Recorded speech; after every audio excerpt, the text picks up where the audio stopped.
உலகம் முழுவதும் வாழக்கூடிய ஸ்ரீ குபேரன் டிவி நேயர்கள் அனைவருக்கும் உங்கள் தாம்பரம் ஸ்ரீ வாராகி ஈசநேசன் சுவாமியுடைய நல்லாசிகள், வாழ்த்துக்கள். ஜெய் வாராகி, ஜெய் ஜெய் வாராகி. அன்பு நேயர்களே, மார்ச் மாத ராசி பலன்கள். மார்ச் மாதம் ரொம்ப ரொம்ப முக்கியமான ஒரு மாதம். காரணம் என்னன்னு கேட்டிங்கனாக்கா, இந்த மார்ச் மாதத்தில் சனி செவ்வாய் சேர்க்கை ஏற்படுகிறது. ரொம்ப குரூஷியலாக, ரொம்ப முக்கியமாக கவனிக்க வேண்டிய 2 அம்சங்கள். போன மாதம் பிப்ரவரி மாதம் நற்பலன்கள், சுப பலன்கள் ஏற்பட்டது, நல்லாவே இருந்திருக்கும், நல்ல மகிழ்ச்சியாக போயிருக்கும். ஆனால் இந்த மார்ச் மாதத்தை பொறுத்தவரையில் அன்பு நேயர்களே, கும்பத்தில் இருக்கக்கூடிய சனி பகவானோடு பகை வீட்டில் செவ்வாய் பகவான் சேருகிறார். அது ஒரு முக்கியமாக கவனிக்கப்பட வேண்டிய ஒரு விஷயம். அதோடு மட்டுமல்லது, ராகுவுக்கு 2-12 அந்த சனியும் செவ்வாயும் உட்கார்றாங்க. ஸோ சனி செவ்வாய் சேர்க்கை அவ்வளோ சிறப்பு இல்லை. அதோடு மட்டுமல்ல, பகை கிரகங்களான சனி சுக்கிரன், அங்கேயும் சனி சுக்கிரன் சேர்க்கை ஏற்படுகிறது. அதே போல் பகை கிரகங்களான, நிலையான பகை கிரகங்களான சூரியன் ராகு, அங்கே சேர்க்கை ஏற்படுகிறது. மீனத்தில் இருக்கக்கூடிய ராகுவோடு சூரியனும் இணைகிறார். அப்போது இந்த பகை கிரகங்கள் எல்லாம் ஒன்று சேருகின்ற பொழுது நிச்சயமாக எல்லா வகையிலும் மார்ச் மாதத்தில் நம்மளுடைய அன்பர்கள், அது இங்கே எந்த நிலையில் இருந்தாலும், ஒரு முக்கியமாக அரசியல் தலைவர்கள் எந்த பக்கம் போகிறது, எந்த பக்கம் முடிவெடுக்கிறது, எந்த பக்கம் நாம் சாஞ்சு பேசுகிறது, எந்த பக்கம் சப்போர்ட்டாக நாம் இருக்கிறது, அப்படிங்கிற ஒரு தடுமாற்றம் ஏற்படும். குறிப்பாக அரசியல் தலைவர்களுக்கும் அரசியல்வாதிகளுக்கும் அல்லது அரசியல் கட்சிகளுக்குமே கூட ரொம்ப டஃப்பான ஒரு மாதமாக இந்த மார்ச் மாதம் இருக்க போகுது. காரணம் என்னன்னு கேட்டிங்கனாக்கா, அந்த சனி செவ்வாய் ஒரு கலகத்தை ஏற்படுத்தக்கூடியவர்கள். இது அரசியலுக்கு மட்டும் நான் சொல்லலை, அது சினிமா துறையாகட்டும் அல்லது மீடியா துறையாகட்டும் அல்லது நார்மல் லைஃப் ஆகட்டும், எல்லாருக்குமே இது பொருந்தும். பொதுவாக இந்த உலக அளவில் நம்ம பாரத தேசம், நம்ம இந்தியா நம்ம எடுத்துப்போம். அப்போ இது ஒரு கலகத்திற்கான காலமாக, மாதமாக இது அமைந்துள்ளது. கிரக அமைப்புகள் ரொம்ப கடுமையான நல்ல ஒரு கான்ட்ராஸ்ட்டு காம்பினேஷன்ஸ் அப்படி வச்சுக்கோங்க. அது ரொம்ப எச்சரிக்கையாக இருக்க வேண்டிய ஒரு மாதமாக இந்த மார்ச் மாதம் அமைகிறது.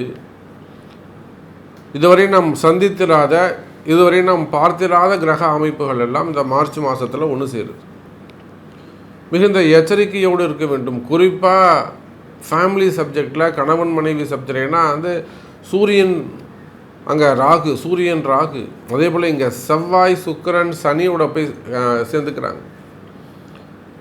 சுக்கிரனும் செவ்வாயும், ஆணும் பெண்ணும், கணவனும் மனைவியும் யார்கிட்ட போய் சிக்கலில் மாட்டிக்கிறாங்க? சனியுடைய சிக்கலில் போய் மாட்டிக்கிறாங்க. அப்போ ரொம்ப கணவன் மனைவி அல்லது குடும்பம் அல்லது சூரியன் சனின்னு வச்சுன்னா பிள்ளைகள், சூரியன் ராகு அரசியல் தலைவர்கள், அரசாங்க உத்தியோகம் செய்யக்கூடியவர்கள், அரசாங்கத்தில் நல்ல உயர்ந்த பொறுப்புகளில் இருக்கக்கூடியவங்க, அரசாங்கத்தில் நல்ல பதவிகளில் இருக்கக்கூடியவங்க, கவர்மெண்ட் ஜாபில் இருக்கக்கூடியவங்க, அல்லது கவர்மெண்ட் ரிலேட்டடாக அவங்களுக்கு ஏதானும் டெண்டர் ஒர்க் எடுத்து செய்யக்கூடியவங்க, சப்போர்ட்டிவான பேக் அந்த பின்னாடி இருந்து ஒர்க் பண்ணி தரக்கூடியவங்க. அப்போ இந்த மாதிரி காலகட்டத்தில், இந்த மாதிரி சூழ்நிலையில் இருக்கக்கூடிய அன்பர்கள் எல்லாம் மிகுந்த எச்சரிக்கையோடு நடந்து கொள்ள வேண்டும்.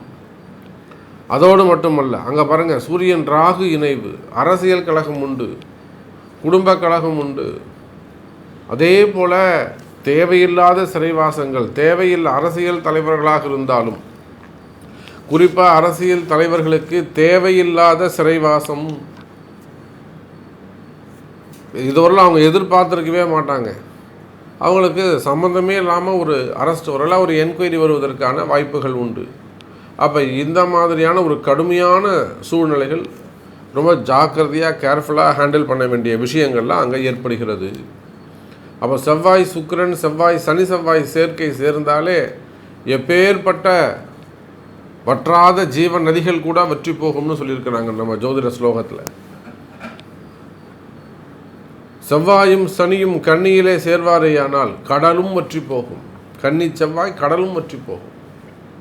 அப்போ என்ன ஆகுங்க, நம்மளோட ட்ரை பிளேஸ், அதாவது உங்களுடைய சேமிப்புகள் கரையக்கூடிய காலமும். ஸோ இந்த மாதிரி நிறைய ஹிண்ட்ஸு, நிறைய பாயிண்ட்ஸை நம்ம உள்ளே போய் பார்க்க போகிறோம். அப்போ இந்த மார்ச் மாதத்தை பொறுத்தவரை கிரக அமைப்புகள், மேஷத்தில் குரு, மேஷத்திலே குரு பகவான், அதோட விட்டோம்னாக்க நேர கன்னியிலே கேது, கும்பத்திலே சுக்கிரன், செவ்வாய் மற்றும் சனி பகவான், மீன ராசியிலே ராகு, சூரியன், புதன். இந்த 4 இடங்களில் மட்டும்தான் கிரகங்கள் அமைந்திருக்கு.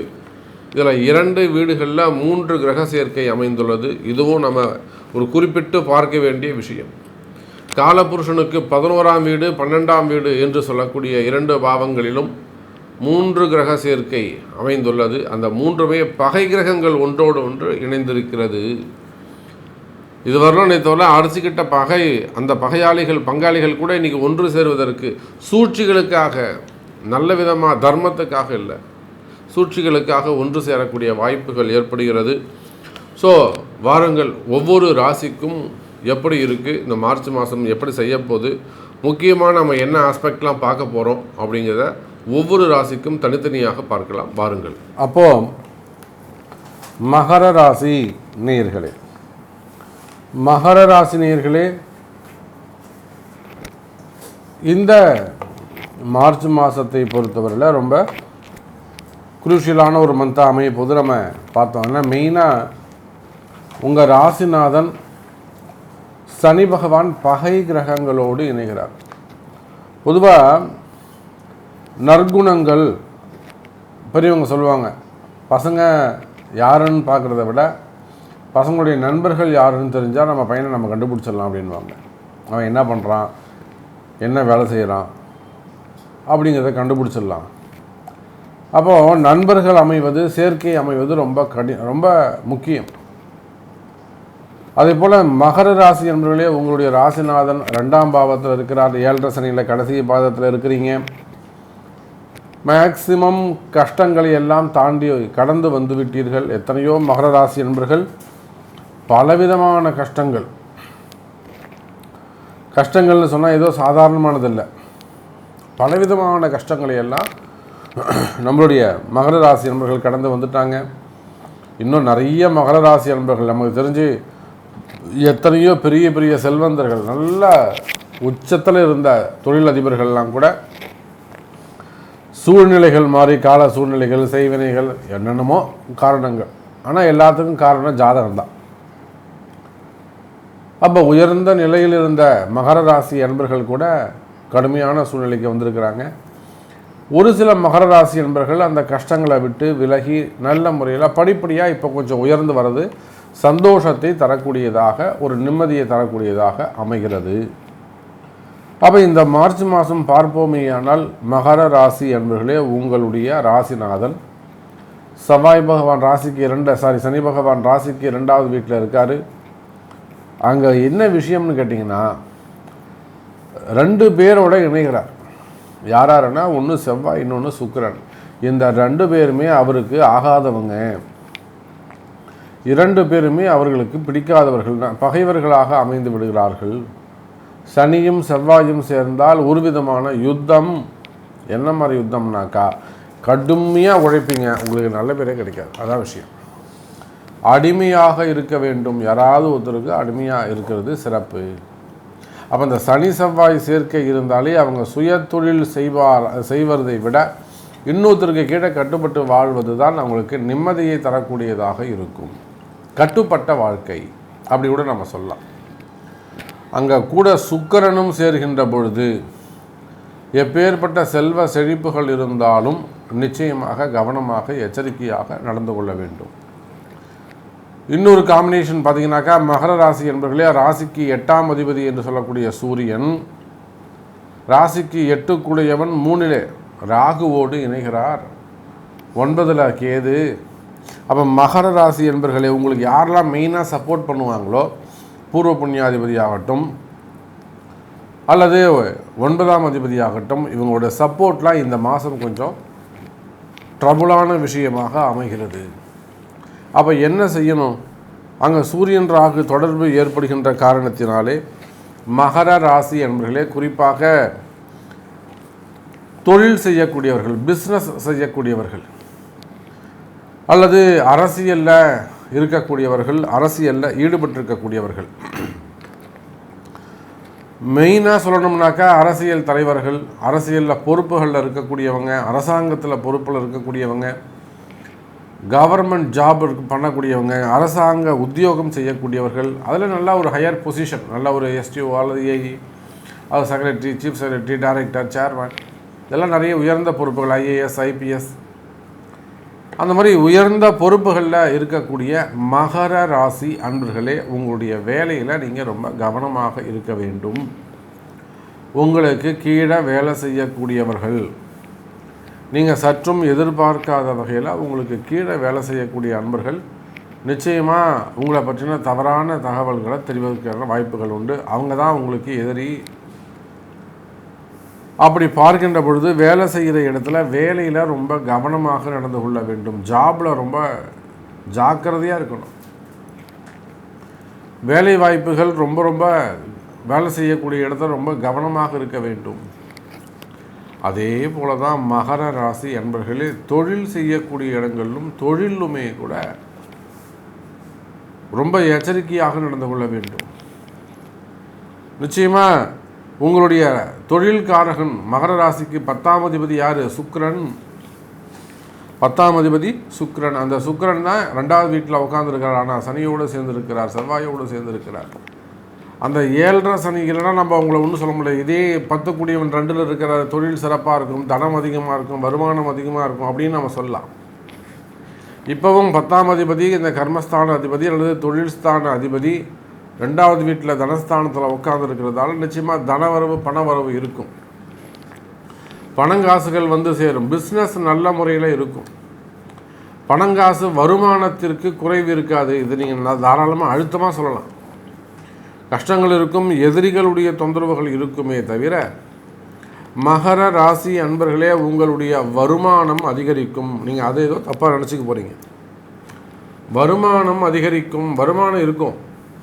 நிம்மதி இருக்குமா அப்படின்னு கேட்டால் அங்கே பிரச்சனை இருக்கும். அதனால் அந்த இடத்துல கவனமாக இருங்கன்னு நான் சொல்கிறேன். புரியுதா? வருமானம் இருக்கும், தொழில் சிறப்பாக இருக்கும், தொழிலெலாம் நல்ல முன்னேற்றம் இருக்கும், நீங்கள் எதிர்பார்த்தபடி நல்லபடியாக போயிடும். ஆனால் பீஸ்ஃபுல்லாக இருக்குமா அப்படின்னு கேட்டிங்கனாக்கா அந்த இடத்துல ரொம்ப ரொம்ப கவனமாக இருக்க வேண்டும். குறிப்பாக தொழில் செய்யக்கூடியவங்க வேலையாட்கள் இடத்துல ரொம்ப எச்சரிக்கையாக கவனமாக நடந்துக்கணும். அதே போல் பணங்காசு கொடுக்கல் வாங்கலையும் ரொம்ப எச்சரிக்கையாக கவனமாக நடந்து கொள்ள வேண்டும். அல்லது ஒரு புதுசாக ஒரு தொழில் தொடங்குறீங்க, ஒரு இன்வெஸ்ட் பண்ணுறீங்க, அந்த ஒரு கடைக்கு ஒரு அட்வான்ஸ் கொடுக்குறீங்க, ஒரு கடையில் வந்து முதலீடு பண்ணுறீங்க, அந்த இடத்திலும் நீங்கள் கவனமாக நடந்து கொள்ள வேண்டும் மகர ராசி அன்பர்களே. அல்லது ஒரு பெரிய பில்டிங் இருக்குது, வாடகைக்கு விடணும், வாடகைக்கு விட்டுருக்கீங்க, அங்கே ஏதாவது ட்ரபிள் வராமல் பார்த்துக்கணும். அல்லது வாடகைக்கு விட்டுறீங்க, இருக்கிறவன் பிரச்சனை பண்ணுறான், அந்த பிரச்சனையெல்லாம் வழக்கு வம்பாக மாறிடுச்சு, ரொம்ப நாளாக நடந்துக்கிட்டு இருக்குது. ஸோ அதுலேருந்து வெளிவருவதற்கான காலம். அப்போ கலகம் பிறந்தால் வெளிப்பிறக்கும் என்பதை போல மகர ராசி அன்பர்களே, உங்களுக்கு இருக்கக்கூடிய பிரச்சனைகள், ஒரு மிகப்பெரிய ஒரு கலகம் ஏற்பட்டு, ஒரு பெரிய யுத்தம் ஏற்பட்டு உங்களுக்கு நன்மை நடக்கப் போகுது. புரியுதுங்களா? உங்களுக்கு ஃபேவரபுளாக நன்மை நடக்கப் போகுது. கவலை வேண்டாம் மகர ராசி என்பர்கள். ஏன்னா இது இவ்வளோ நமக்கு பிரச்சனை நடந்திருக்கு, இன்னும் நமக்கு ஒரு பிரச்சனையா, அந்த பிரச்சனை தான் உங்களுக்கு கடைசி பிரச்சனையாக இருக்கும். நீங்கள் ஜெயிக்கக்கூடிய பிரச்சனையாக இருக்கும். அப்போ அதுதான் பெரியவங்க முன்னோர்கள் சொல்லியிருக்கிறாங்க, ஒரு கலகம் பிறந்தால் தான் எதுக்கும் ஒரு வழி தீர்வு கிடைக்கும். அப்போ குற்றம்னு ஒன்று இருந்தால், தோஷம்னு ஒன்று இருந்தால், நிவர்த்தின்னு ஒன்று இருக்குது. அதே போல் தான் அந்த தோஷ நிவர்த்திக்கான காலமாக இந்த மாதம் அமைகிறது மகர ராசி அன்பர்களே. அப்போ உங்கள் தொழில் செய்கிற இடத்துல அல்லது உங்கள் கம்பெனியில், உங்கள் ஃபேக்ட்ரியில் இருக்கக்கூடிய பிரச்சனைகள், அல்லது கவர்மெண்ட் ரிலேட்டடாக இருக்கக்கூடிய ப்ராப்ளம், இந்த மாதிரி நிறைய பிரச்சனைகள் இருந்தாலுமே கூட அவையெல்லாம் இந்த மாதம் கிளியர் ஆகிறதுக்கான சான்சஸ் உண்டு. அதோடு மட்டுமல்ல, குறிப்பாக அரசியலில் ஈடுபட்டிருக்கக்கூடியவர்கள், அரசியல் தலைவர்கள், எனக்கு ஒன்றுமே நடக்கலையே சாமி, எனக்கு எதுவுமே நடக்கலையே, எனக்கு எதுவுமே மூவ் ஆகவே இல்லையே, நான் என்ன பண்ணுறது? அந்த மாதிரியெல்லாம் சொல்லக்கூடிய மகர ராசி அரசியல் நண்பர்களே, நிச்சயமாக இந்த மாதம் உங்களுக்கு சிறப்பான மாதமாகத்தான் அமையப்போகுது. குறிப்பாக அரசியல் தலைவர்கள் கொஞ்சம் எச்சரிக்கையாக நடந்து கொள்வது சிறப்பை தரக்கூடியதாகவே இருக்கும். மக்களிடத்தில், சொசைட்டியில், சோஷியல் மீடியாவில் எல்லா இடங்களிலுமே அரசியல் தலைவர்கள் எச்சரிக்கையாக கவனமாக நடந்து கொள்ள வேண்டும். அதே போல் தான் கவர்மெண்ட்டும், அரசாங்கமும் அரசு அதிகாரிகளுமே கூட, நான் தான் ஆரம்பத்திலே சொன்னேன்.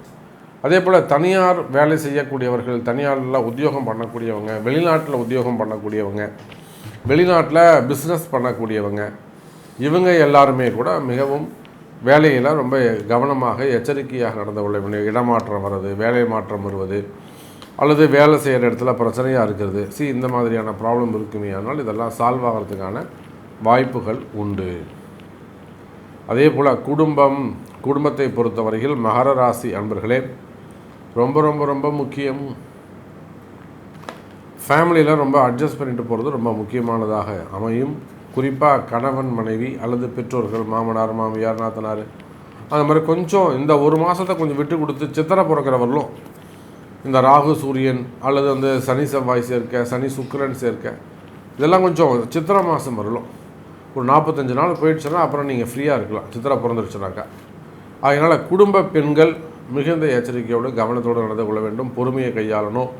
அதிகமாக பேசுவதை தவிர்க்க வேண்டும். குறிப்பாக பேசுவதை தவிர்க்க வேண்டும். அமைதியாக இருப்பது சிறப்பு. முடிஞ்ச அளவுக்கு வீட்டுக்காருக்காக வாழ்ந்துட்டு போங்களேன். என்ன கெட்டு போயிட போகுது? வீட்டுக்காரர் சொல்கிறத கேளுங்க. நீங்கள் தான் சொல்ல சரிங்க பண்ணுறோம், முடிஞ்சு போச்சு. இல்லை அது அப்படி இல்லை, இது இப்படி நம்ம போய் நிற்கும்போது தான் பிரச்சனை அங்கே ஏற்படுது. தேவையில்லாத கருத்து வேறுபாடுகள் ஏற்படும். ஆகையினால் விட்டு கொடுத்து செல்வது சிறப்பை தரக்கூடியதாக இருக்கும். அதே போல் ஏற்கனவே ஃபேமிலி சப்ஜெக்டில் ஏதேனும் பிரச்சனை இருக்குது, ஒரு வம்பு வழக்கு போகுது, கோர்ட்டு கேஸ் இருக்குது, அந்த மாதிரி டிவோர்ஸ் கேஸ் எல்லாம் நிறைய போயிட்டுருக்குனாக்கா நிச்சயமாக அது கூட ஒரு நல்ல தீர்வு வருவதற்கான வாய்ப்புகள் உண்டு. அங்கேயும் ஒரு கலகம் ஏற்பட்டு ஒரு நன்மை ஏற்படுவதற்கான வாய்ப்புகள் உண்டு மகர ராசி அன்பர்களே. அதே போல் உடல்நிலை ஆரோக்கியத்தில் அதிக அக்கறை செலுத்த வேண்டும். மனசில் தேவையில்லாத பயங்கள் இருக்குமேயானால், மனசில் தேவையில்லாத பயம், ஆரோக்கிய சம்மந்தப்பட்ட பிரச்சனைகள், ஹெல்த் இஷ்யூஸாக இருக்கலாம், இல்லை ஒரு ஆக்சிடெண்ட் விபத்தில் பாதிக்கப்பட்டிருக்கலாம், அல்லது எதனா ஒரு ஆப்ரேஷன்ஸ் செஞ்சுருக்கலாம். அப்படின்னா நல்லாயிருக்கும். பட் நம்ம மனசு ஃபீல் பண்ணுறது ரொம்ப ஒரு ஃபியர்னஸாக இருக்கும். அந்த மாதிரி செய்வினை கோளாறுகளாக இருக்கலாம், மந்திர மாந்திரிக தோஷங்களாக இருக்கலாம், வைப்பு தோஷங்களாக இருக்கலாம், குடும்ப வளர்ச்சி தடைபடலாம், அது பசங்க சொல்கிற பேச்சு கேட்காமல் இருக்கலாம். இந்த மாதிரியான செய்வினை கோளாறுகள் இருக்குமே ஆனால், வசியம் சம்மந்தப்பட்ட பிரச்சனைகள் இருக்குமே ஆனால் அதுவும் சரியாகிறதுக்கான வாய்ப்புகள் உண்டு. மகர ராசி என்பவர்களே, உங்களுடைய சுச்சுவேஷன்ஸ் என்னன்னு தெரியும், நீங்கள் என்ன பொசிஷனில் இருக்கீங்க அப்படிங்கிறது எனக்கு தெரியும். அது கிளியர் ஆகணும். நீங்கள் எல்லாம் ஓகே தான் சாமி, கரெக்டாக சொல்கிறீங்க, நீங்கள் சொல்கிறது மேட்ச் ஆகுது, பட் எனக்கு அந்த மாதிரி ட்ரபுள் இருக்குது, நான் இதை எப்படி கிளியர் பண்ணுறது, இதிலேருந்து நான் எப்படி வெளியே வருவது அப்படின்னு கேட்டிங்கனாக்கா நிச்சயமாக அதுக்கு உங்களுடைய பர்த் சார்ட், பிறப்பு ஜாதகம் தான் ரொம்ப முக்கியம். உங்கள் பிறப்பு ஜாதகத்தை கொண்டு இதுக்கான தோஷ நிவர்த்தி எங்கே இருக்குது, என்ன செய்யணும், அதுக்கு தகுந்த பரிகாரங்களை செய்வீர்களே ஆனால் நிச்சயமாக நல்ல முன்னேற்றம் இருக்கும் என்பதை தெரிவித்துக்கொண்டு மீண்டும் ஒரு அற்புதமான பதிவில் சந்திக்கிறேன். ஜெய் வராகி, ஜெய் வராகி. ஸ்ரீ குபேரன் டிவியை பார்த்தமைக்கு நன்றிகள். மேலும் இது போன்ற தகவல்களை தெரிந்து கொள்ள ஸ்ரீ குபேரன் டிவியை சப்ஸ்கிரைப் செய்யுங்கள். மறக்காமல் பெல் ஐக்கானை கிளிக் செய்யுங்கள்.